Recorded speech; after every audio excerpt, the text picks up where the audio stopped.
This program was produced by and first broadcast on Radio Hawke's Bay, your community access media station. Thanks to New Zealand On Air for making this type of programming possible. I'm a dreamer of 3D pictures. I'm a traveler of a different kind. I'm a builder. Good afternoon, Radio Hawke's Bay's loyal listeners. It's Nikki Mountain here, and I'm thrilled to welcome you to another edition of Dyslexia Unpuzzled, our monthly podcast broadcasting on Radio Hawke's Bay, 104.7 FM and 1431 AM, offering an insight into the mysteries of neurodivergent thinking and other learning challenges that includes practical solutions to support you awesome parents out there. Today I want to explore some questions and the possible implications for our amazing and incredible learners that are neurodiverse and have challenges with dyslexia, dyscalculia, which is maths, ADHD and or a combination of above. As we settle back into the rhythm of school routines, from drop-offs to pick-ups and after-school activities, life can become a whirlwind of events. In this episode, I invite you to join me in discussing some pertinent issues. Your feedback is not only encouraged but warmly welcomed. Feel free to connect with me via an email at Nikki, Nikki, ampersand or at dyslexiaunpuzzled.co.nz, dyslexia, dyslexia, unpuzzled, unpuzzled, or jump onto Dyslexia Unpuzzled's Facebook page and leave a comment. Unpacking the issue. Now, while I generally keep my personal politics close to my chest, there are questions on my mind that I believe are crucial and directly impact our neurodivergent learners of all ages. The national government acknowledges the challenges in education with declining literacy and numeracy rates and subpar writing skills. Their proposed solution involves increasing instructional time, dedicating an hour daily to each of these critical areas. While the intent is clear, I question its effectiveness, particularly in regard to our learners who have challenges in one or more of these areas. Key questions, and this is where I would clearly value and encourage your opinion and contribution, so feel free to jump on to one of the socials mentioned above. Will an extra hour per day truly enhance learning outcomes for neurodivergent students? For those already struggling, does prolonged learning alleviate or exacerbate their learning challenges? Are there innovative strategies or a continuation of existing methods that might contribute to learner anxiety? What implications does a twice-yearly testing have on teaching methods and learner performance, and how are our neurodivergent learners going to cope with this? Is there a risk then of teaching to the test and creating an uneven playing field for our neurodivergent learners? How does the current system support students who struggle to focus during prolonged conditions throughout these testing periods? Considering larger class sizes that we currently have, usually around 30 students per class, what support mechanisms exist for teachers and neurodivergent students who may or may not be directly engaged in focused instruction? Navigating potential challenges. From my experience, the prospect seems to be more of the same, potentially harder for teachers to manage with limited additional support. This extended duration may not necessarily address the core issues faced by our neurodivergent learners. Once again, I can't help but perceive a missed opportunity on the part of the government concerning education. leading to heightened confusion for both learners and educators. It prompts me then to question whether these decisions stem from first-hand observation of the dynamic reality within classrooms, balancing the needs of various students with diverse learning abilities across all subject areas. Have policymakers truly witnessed teachers grappling with the practicalities of instructing these fundamental subjects? Or is it that these decisions have been made from the detached comfort of ivory towers, from cushy seats neatly tucked behind desks, without a genuine understanding of the intricate nuances of classroom dynamics? It's essential to scrutinise whether these choices are grounded in practical understanding of the educational landscape, or if they are detached, theoretical notions with potential ramifications for those in the trenches of teaching and learning. Is it assumed that a teacher can effectively capture and maintain the attention of learners during this additional time? Is the government operating under the assumption that students will exemplify model behaviour, allowing teachers to proceed with their expected instruction? We are well aware that the reality might not align with this idealised scenario. Does this approach harken back to a nostalgic view of the good old days, a scenario reminiscent of times when I was in school? In a scenario where everyone was grouped together, those falling outside the bell curve parameters and the school's one-size-fits-all approach to teaching found that the system simply didn't accommodate their needs. There was an expectation for individuals to conform rather than having the system adapt to diverse needs. I genuinely find myself uncertain about how the decision makers anticipate the success of this initiative and question the depth of consideration given to the practicalities involved. I find it troubling that learners are often categorised based on results, a practice that may not truly reflect a person's intelligence. I've encountered instances where individuals facing challenges in reading and writing are placed in lower groups. These learners may comprehend the meaning of the words and have valuable thoughts, but due to the unique wiring of their neurodiverse brains, they face difficulties expressing their ideas. A similar situation arises when a learner encounters challenges in maths. This method profoundly shapes the learner's self-perception and frequently leads them to adopt strategies of disengagement, often feeling like they just get left behind while their parents keep going on with the next thing. Exceedingly unfair, don't you think? In my opinion, the most effective way to captivate learners is by providing hands-on, fun and practical activities that are relevant to their experience. This approach stands in stark contrast to having them sit passively, akin to sentinels, while performing tasks that may or may not contribute meaningfully to their learning and preparedness for any upcoming assessments and future learning. So, as a parent, how can you make learning fun for your young learners on the home front?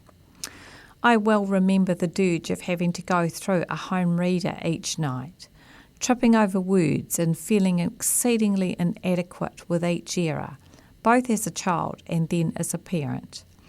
Yes, it is important and necessary to read at home, and I know it really assists and reinforces the learning that the child has had at school. A big plea for me, please don't make it into a slog for your child. Try these suggestions to make their reading fun and meaningful for both them and for you. Set a timer for 10 minutes per day. 10 minutes is easy to find in your day. Stop, then, unless you'd like to keep going, and reward your child with some positive praise or a high five for the effort they had made. Neurodivergent learners put a lot of effort into concentrating, twice as much as a lot of other people, and they just get tired quickly. So don't make it laborious. Have fun with this and read alternate sentences with your child, or alternate paragraphs or alternate pages, so they can hear you read as well, which is equally valuable for them, especially if you make mistakes too. Making mistakes is an opportunity to learn and should be accepted as that rather than a negative. Use funny voices for the different characters. That always makes everyone laugh, but the reading still gets done, albeit in a much light-hearted manner. Create a puppet show using their favourite soft toys, action figures or Lego characters. Or have your child create a podcast where they interview characters from their favourite book. Remember, it's important to keep reading a positive experience for all. If you like these ideas and would like some more fun suggestions to help encourage your child to read, then please email me at nikki@dyslexiaunpuzzled.co.nz and I will send these out to you. What steps can you take if someone close to you has been overlooked by the system and the constantly evolving teaching methods fail to address and understand their learning needs? In such a situation, the absence of support intensifies feelings of frustration, anxiety, and genuine failure. Initiate open and honest communication with teachers to discuss your concerns. Seek an educational assessment to identify specific learning challenges.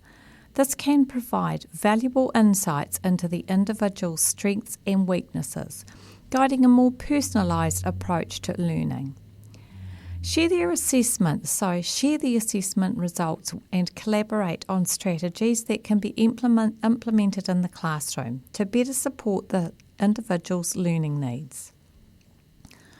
Consider external support services such as tutoring, mentoring or counselling. These additional resources can provide targeted assistance and emotional support, helping to alleviate frustration and anxiety. One of these options is a very successful Davis program of which I am a facilitator. The results I have seen from my clients that have been through these programs are astounding.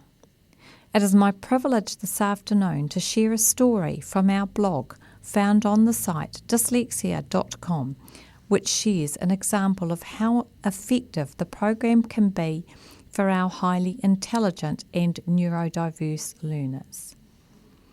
The story goes, I've been thinking recently about the meaning of the word facilitate.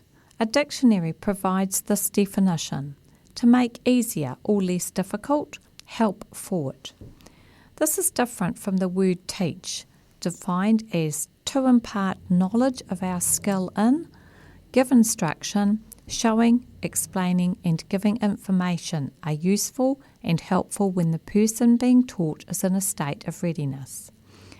But when that person is confused, frustrated or even afraid, then repeated efforts to teach often have the result of simply adding to the confusion. I am often asked to compare David methods with the traditional tutoring-based approaches for dyslexia. These systems are geared to teaching struggling students to read, but rarely do they make the process easy. In fact, most are built around the assumption that progress will be slow and difficult, with the expectation that lessons will need to be repeated and revisited. They use words like repetitive, explicit, systematic to describe their approach. Some may be highly scripted and require orderly progression through a specific sequence of lessons or levels before the program can be completed. But a one-week Davis program is not teaching or tutoring. Instead, it's a process of facilitation. There are goals to be reached, but the crux of the program is to give the learner the tools to be able to easily and comfortably reach those end goals. How can something that seems so difficult and arduous be made easy? One way is that the facilitator's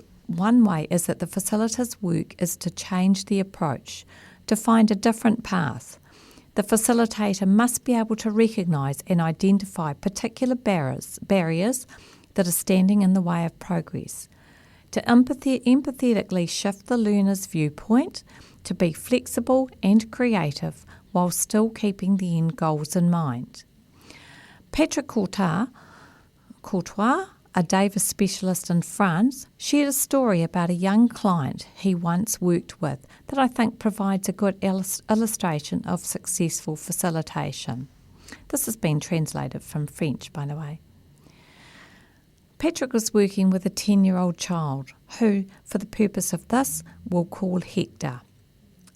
The course was just beginning, and after showing him the first essential tools for the rest of the program, I reached for a book with the intention of asking him to read a few lines. This is part of the normal pattern of the course. It's still a course aimed at reading, so you have to do that at some time. With the book lying on the table, I saw Hector become pale, his eyes filled with a kind of terror, as if I told him the worst torture. Of course, there was no way to go further with this book, but I would have to anyway before the end of the 5-day course. Hector could face the monster. So I had to quickly change the approach so as to not lose and inflict another failure on top of his already numerous negative experiences. So I decided to shake up the normal order of the program, to adapt, to do only the bare minimum with a single objective, to make him read without his knowing it, to take him by the surprise, and to give him proof of his ability and potential. So we refocused the program on the words we had created in modelling clay. One of the fundamental principles of the Davis program is to work with modelling clay. I took the precaution during the break to print on a sheet of white paper a short sentence of about 10 words taken from a children's book.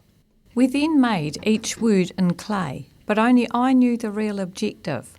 From Hector's point of view, these were only random words, but through our work with clay, he would be able to easily recognise them. After finishing these words, I showed him the printed sheet and asked him if he could recognise the first word, then the next, and so on, as we had just created them. This exercise was very easy for Hector. I then set my trap. Hector, what do you picture in your head? What he described to me was precisely the meaning of the sentence that he had in front of him. So I continued, Hector, do you know what you call what you just did? No, he replied. It's called read. Hector looked at me with incredulous big eyes.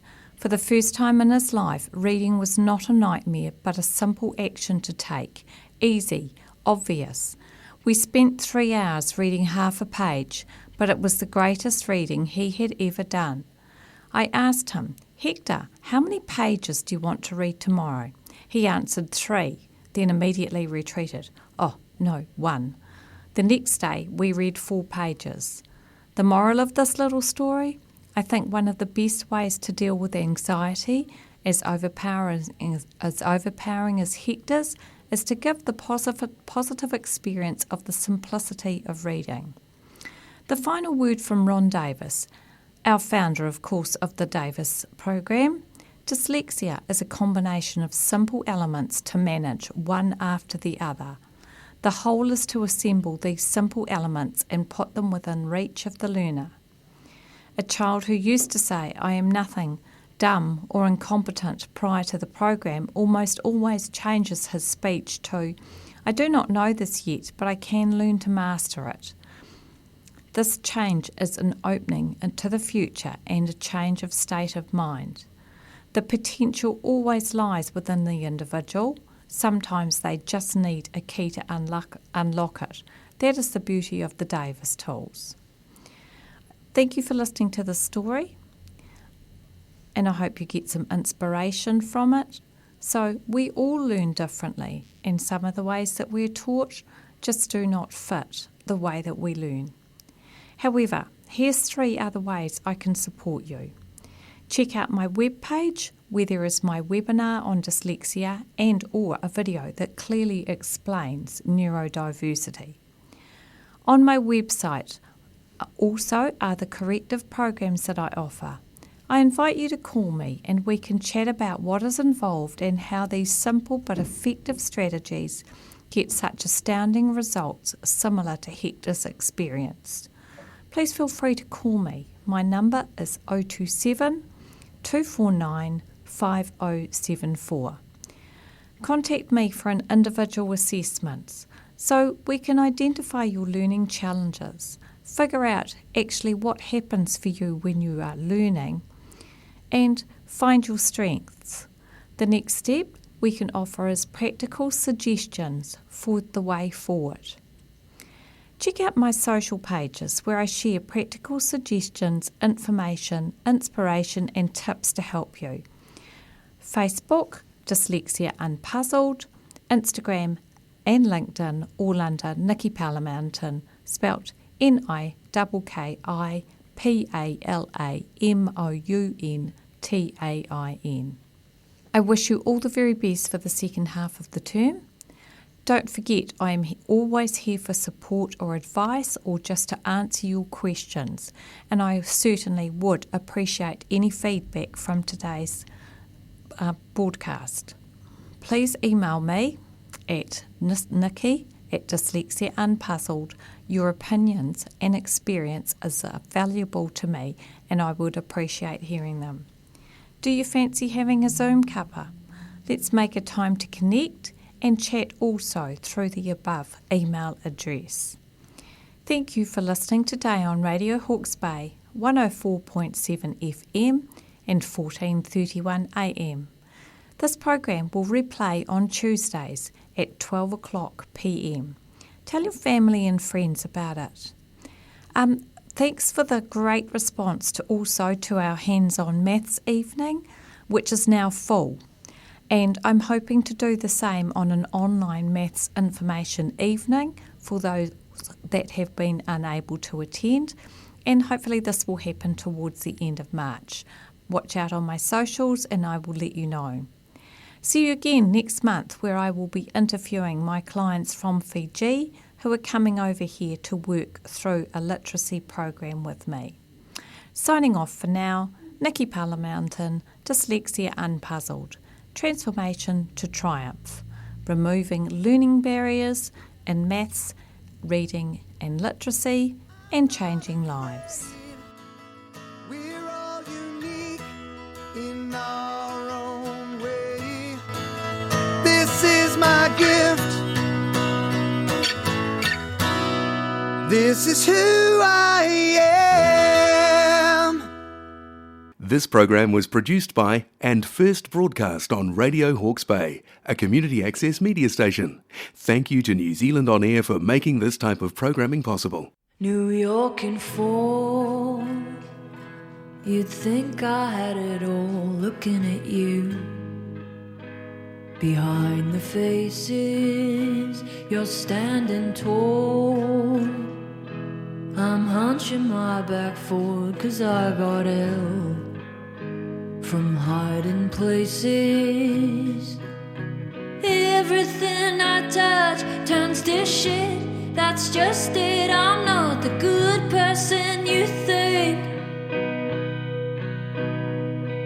Yeah, I'm older now, that's just how. I'm done blaming you forever.